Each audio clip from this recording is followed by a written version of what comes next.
Dear learners, welcome to this course. Today we will be discussing about the role of different stakeholders in the process of anti-human trafficking. We have discussed the role of, the government officials, the role of judiciary, the role of leaders, the role of common people, and today we have with us Dr. Anand Gupta. He is a colleague in School of Law, IGNOU. Thank you. Thank you. Welcome to the program. So, hope you have understood the sessions till now because the stakeholders are very important in curbing this menace of human trafficking. If all the stakeholders come together and work in a multidimensional approach, then we will be able to address the issues of human trafficking at the local level and remove the vulnerabilities. And if we are able to remove the vulnerabilities, then human trafficking will either not happen, or even if that will happen, with the role of stakeholders, the positive role of stakeholders, we will be able to catch hold the traffickers and the law will punish them. So we will be discussing the role of NGOs today. And NGOs play a very important role, starting from getting information about any brothel or any massage parlor, any placement agency, or any other thing which is not working properly.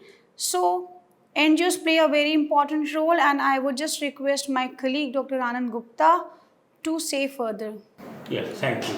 Actually, non-governmental organizations play a very important role, and in simple terms, non-governmental organizations or NGO is an organization which is working in a social cause, working for a social cause, and it is a private organization. It is not controlled by the government. Although it may receive some grants from the government, some organizations receive grants from the government, some do not.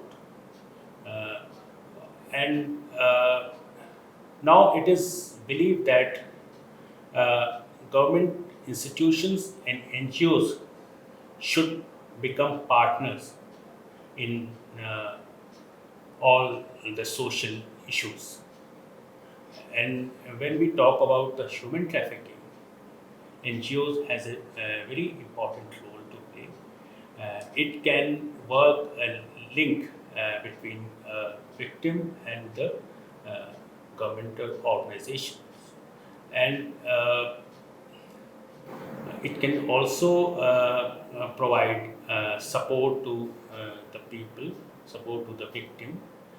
It can be involved in various types of activities, from starting from uh, education to vocational training, skill-based training, providing basic needs to the victims, providing them shelter and, uh, and various other areas. Yes, Anandji has rightly said that NGOs play a very important role and they have a very good bonding with the victims or survivors of human trafficking. Because from starting, that is from the point of rescue till the rehabilitation and reintegration, the people from NGOs are involved with the victims of human trafficking. They have a very good link. They talk to them. They try to get their inputs about the services, about the shelter homes, about the safety homes, about the different aspects as per their needs, the medical needs, the psychological needs, the environmental needs, and the kind of reformation they are wanting. So maybe X place has a different kind of a networking, a different kind of rehabilitation scheme for the victims of trafficking. And suppose the victim of trafficking wants a different kind of job, tailoring cannot be done by all. Similarly, cooking is not done by all. So if we have very limited employment avenues, or the training avenues, then maybe they will be delinked. So the people from NGO talk to these people, the victims, and take their say. And when they checklist or they make a program for rehabilitation, these inputs are very important, because they talk with the government agencies, they talk with the homes and the administration. So with the help of NGOs, you are able to understand the need of the victims and survivors. And when we are able to address these needs, then rehabilitation happens in real sense. Then reintegration in the society also happens, because sometimes the NGO people go to the places where, at the homes of the victims, and they convince the family members to take back the victim in the family. So many a times, due to social pressures, due to your egos, or your reputation issues, you are not able to accept your own family members. So NGO play a bonding link between the broken ties. So NGO is very important. As I said, during the rescue also, the police official needs a person from the NGO, so that they can later on give witnesses. Then which home the person will go, that also matters a lot. What are the services in the different institutions provided for safety of these people? So this is also very important, and NGO can also play as a check mechanism, because these people go and interview the victims and survivors, so they have a better knowledge, a better updation on the day-to-day activity of any home, of any center. So they will be able to give the best review. And when they go and interact regularly with the victims, then a lot of things come up. The causes, if we can address the causes, then the trafficking cases can be reduced. Then they also talk about the vulnerability factors, the psychological factors. They also help in getting the medical help for the victim or the survivor. They also take active participation in the deciding their meal, what kind of food is to be given to these victims and survivors, what kind of medication is needed for these victims and survivors, and to provide protection. They are the link between the victims and the police officials. So Yeah. they play. Yeah. One of the reasons for success of NGOs is that uh, when a person works with NGO, he works for a social cause. He is not interested in earning money or any other gain. So many times people, socially spirited people, public spirited people joins NGOs, and they work as mission. Another role of NGOs is with regard to linkage between corporates and NGOs. Uh, NGOs can mobilize the support of corporates. If they come up with good plans, then they can attract financial assistance from the corporates. And now, as you must be knowing, that a certain percentage of income is mandatorily has to be spent for corporate social responsibilities. It is mandatory under the law, the New Companies Act, that corporate should invest a certain percentage of its earning for social causes. So NGOs can work with corporate sector. Uh, they can mobilize their support, and they can also, when they are working with corporates, as Dr. Mansi has pointed out, they can work in getting them employed, getting the victim employed in corporates. They can mobilize the support of corporate. They can influence the corporate people to give victims good employment. Yes.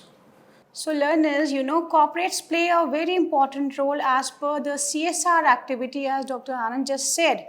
It is their duty that they invest a certain amount of money for the victims or for any scheme of development and rehabilitation. So, Dr. Anand, would you like to say something Yeah, yeah. else? Actually, they can also work as linkage between Yes. corporate, government, and a victim. Because government also needs various kinds of support from NGOs. Government institutions cannot, because in India we know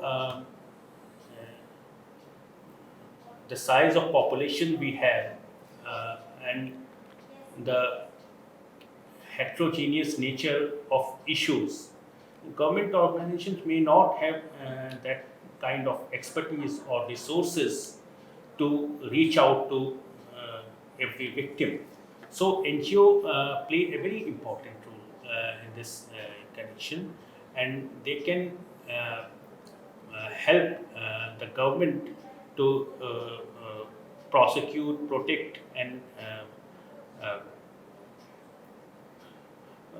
provide various types of support to the victims. Yes, and when they provide job opportunities to the victims or survivors of human trafficking, this is their best contribution because you have a big form for government jobs where you have to mention whether you were prosecuted or you were convicted or you had any charges against you.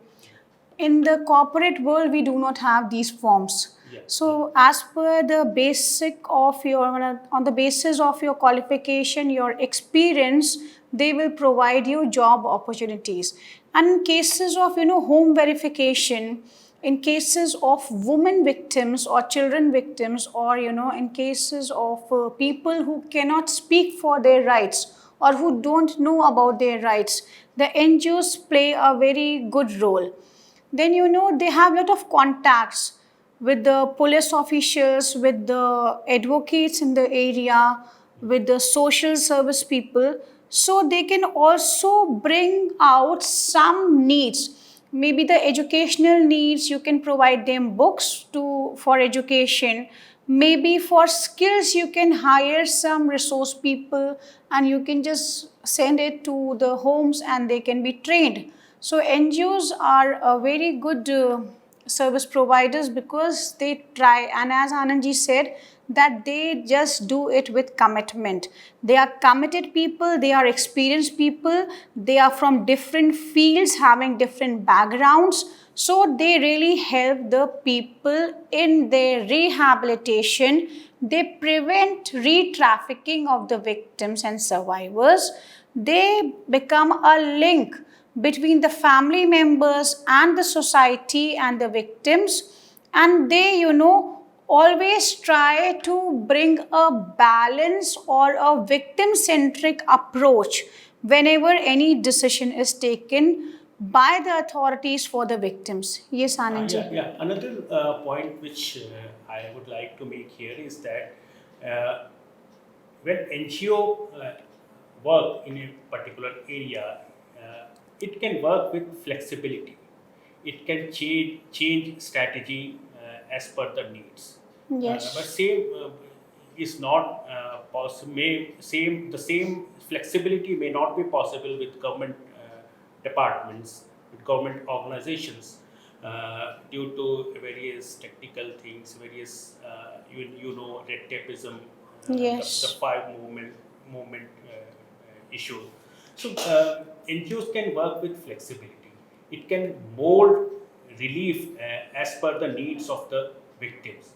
This is the main beauty of NGOs, which I think is very Yes, important. and they can integrate all the stakeholders Yeah. together for a cause. And as we have just discussed, that a trafficked Because in person. NGO, you rightly pointed out, they have a role, very important role with regard to integration. Because in NGO, various types of people are involved. Some may be from government departments, from government people, some retired people who have served in the governments are associated with NGOs.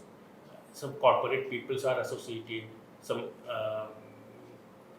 social workers, educationists, various types of people are associated with the NGO. So definitely, NGO has a great role to play with regard to integration of various stakeholders. Yes, and they also have a big network. So if there is a cross-border crime, or two states are involved, because the source, the transit, and the destination may be a different state or maybe a different country. So there also NGOs can play a very important role in talking about the rights of the victims. Sometimes the victims, when rescued, are not able to even understand the language where they have been rescued.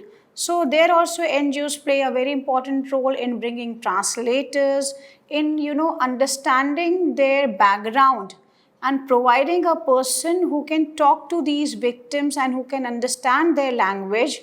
In cases of tribes, it is very difficult, when you rescue these people, you're not able to understand what they are speaking, and many times they are very scared. So after rescue also, they do not trust the government, the people, but they do trust the NGO women workers. So a motherly touch maybe, or they are able to speak up in front of women activists, and they are able to connect with the NGO people very soon as compared to the government machinery, because in the government you don't have so much of time, the doctors do not have so much of time, the police officers, the prosecution does not have so much of time, but NGO people can devote lot of time because their purpose is to rehabilitate and reintegrate the victim. Yeah, and it has it has also been seen that NGOs have connection with media people also. Yes. And this can also help in creating awareness about the issues, about the plight of the victims, and what kind of support is required from the public. Dissemination of information and creating awareness through media, that can also be done through NGOs, and NGOs can play a very important role in this connection. Yes, even when they can play a very important role in closing these places of exploitation. So media plays a very important role, Anandji, and definitely when they come forward with the help of media, then they create a pressure, a public pressure. Yeah. They even educate the commoners that this agency is a fraud agency, and you should not go for job or for any kind of uh, maybe for any kind of placement, for travel to the foreign countries. So they also have a feeling that when they are involved, then you can know about these agencies, which are the places of exploitation. So all these placement Yeah, agencies. and even in prosecution of offenders, NGOs can play an important role. It can provide the needed support to the victim. The victim may not be in a position to um, face the court system. The NGOs can help in gathering information, collecting evidences, and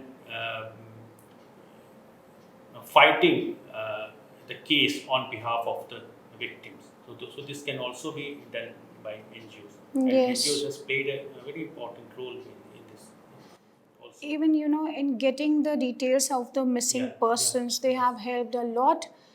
so they try to bring a linkage between the state machinery and even the programs of the government.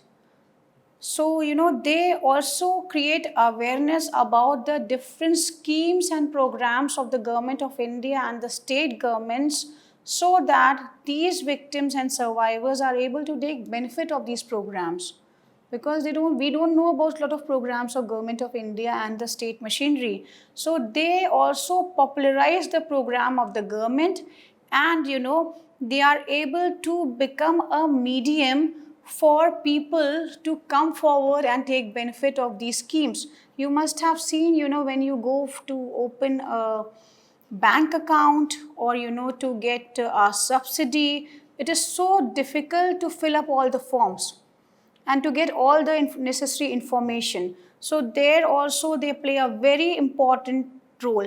Even in getting compensation for the victim or the family members, the NGO people play a very important role in assessing the damage done to the victim.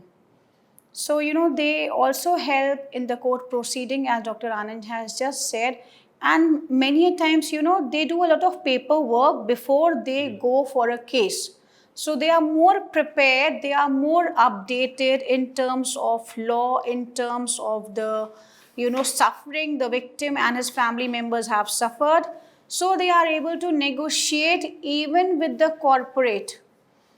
If there is a labor exploitation, then they are able to negotiate with the place of employer.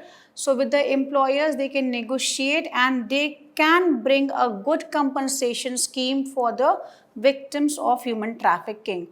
In cases of these factories, we have seen lot of NGOs working very well in child labor, where a lot of carpet industries have made a logo that we will not employ children in the carpet factories. Even for BD Udyog, they have done tremendous work. So they work in remote area, as just Anandji said, that they work in the remote area, so they know the local problems, they know the practical local solutions. Sitting in Delhi, you will not be able to understand the necessity or the needs of the victim or the vulnerability aspect of the victim of Jharkhand, UP, Bihar or Orissa, but the NGO who is working there will be able to understand and will help the government in getting best schemes implemented for the people there. So they are a link, they are a connecting link, and they are very expertise people. They can even hire expertise. So they can hire expertise for your benefit. And the case for court, a case is a case. For a prosecutor, the case is a case. For the defense, the case is a case. But for a person who has been handling a case of human trafficking from an NGO, the case is somebody which is very related. So they also develop a family connect, a social connect, bonding between the victim and the NGO, so that lasts for a longer period. Yeah, yeah.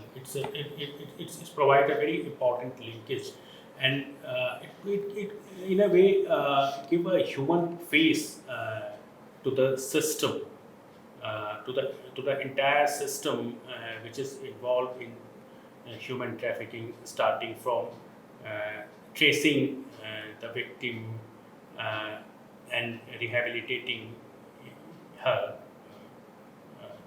And rehabilitation has many various aspects: economic rehabilitation, psychological rehabilitation, social rehabilitation. In all the areas, NGOs play a very important role. I would just like to give an example, Anandji, in a surrogacy recent case which was reported. There, these people used to do contract with the family members, and then they used to force the lady. Even before marriage, they used to contract with the family members that when your son will get married, and whatever will be the first child will be ours. So, and the lady who used to come in the family, and then she was forced to carry the baby and to give away the baby. You know, it's very painful that you have to give away your baby, and in the name of contract, they used to pay 10 to 15,000 rupees. Very meager amount. Yes, and poor people even don't understand that this is not a contract. Something which is done for illegal purposes cannot be a contract. So, even if your husband or your in laws have signed a document wherein you are supposed to deliver your first baby to these people, you are not bound by such contracts. People don't know. People think that Yes. these poor people, illiterate people, think that since they have entered into a contract and they have put their thumb impression on Yes. the paper, they are bound by that. Yes. But, they can NGOs can create awareness, and NGOs can tell these people that look, you are not bound by these type of contracts. These contracts are against public policy. These contracts are void and an issue as per the law. Yes, so they can always, and I would like to commend their role because, they not only brought up these cases, they helped the machinery to, file a case against these people and to take action against these people. So it was that there is a factor which is very important, that we are not educated. If we are even educated, we do not have legal education. And if I am able to read and write my name, that is not education at all. So we are living in an age where we have Right to Information Act, Right to Education Act, then Article 21, then Article 21A. Still, if we are not educated, NGO plays a very important role in creating awareness amongst the masses about the role of traffickers, about the methodology of traffickers, because the trafficker does not act in a single way for every period, for every time, at every place. So they are more techno savvy, so they change their methods. Similarly, the NGOs who are working in these fields are able to educate the local people and prevent human trafficking. They are able to reintegrate the trafficked victims back into the family and society and provide them a life with dignity and worth. Okay. Thank you all for listening this session. Thank you, Dr. Anand. Thank you. Thank you.